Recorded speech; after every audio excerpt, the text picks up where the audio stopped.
on va faire un point avec Vangelis Panayotis. Vous êtes économiste. Est-ce qu'on s'est fait avoir ou est-ce que c'est un moment historique? Dites-nous. C'est toujours un petit peu délicat parce que y a à la fois des sujets politiques et des sujets économiques.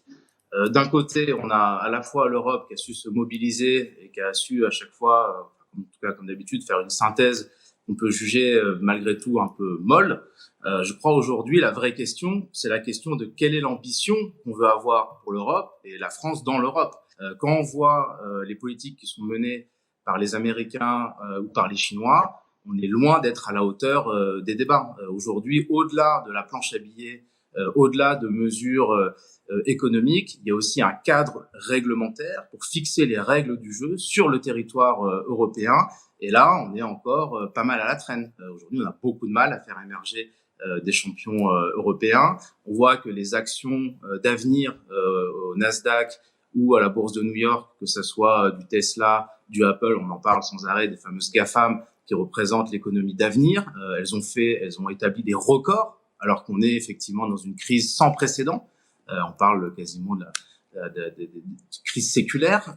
Donc, faut voir en Europe quelles sont les vraies ambitions qu'on se fixe, quoi. Voilà, l'Europe qui va financer pour créer de l'emploi. Vangelis Panayotis, vous êtes toujours en ligne avec nous. Comment vous recevez ce que dit Emmanuel Macron à ce sujet? C'est primordial. On sait qu'on va avoir une rentrée qui va être extrêmement compliquée auprès de l'ensemble des pays européens. Le volet social va être fondamental. On est, nous, en France, un pays qui est quand même, qui a un moteur lié à la dépense de l'État. Donc, ce volet social va être très important. Il en est de même pour l'Italie, pour l'Espagne. Donc là, on voit qu'il y a quand même une vraie ambition qui est portée au niveau européen. Et on va voir maintenant comment ça va se traduire entre septembre et décembre. Je pense que ça va nous donner une tonalité extrêmement importante. Le chemin va être très étroit pour arriver à soutenir la consommation qui est quand même 70% de notre PIB et de notre croissance au niveau européen.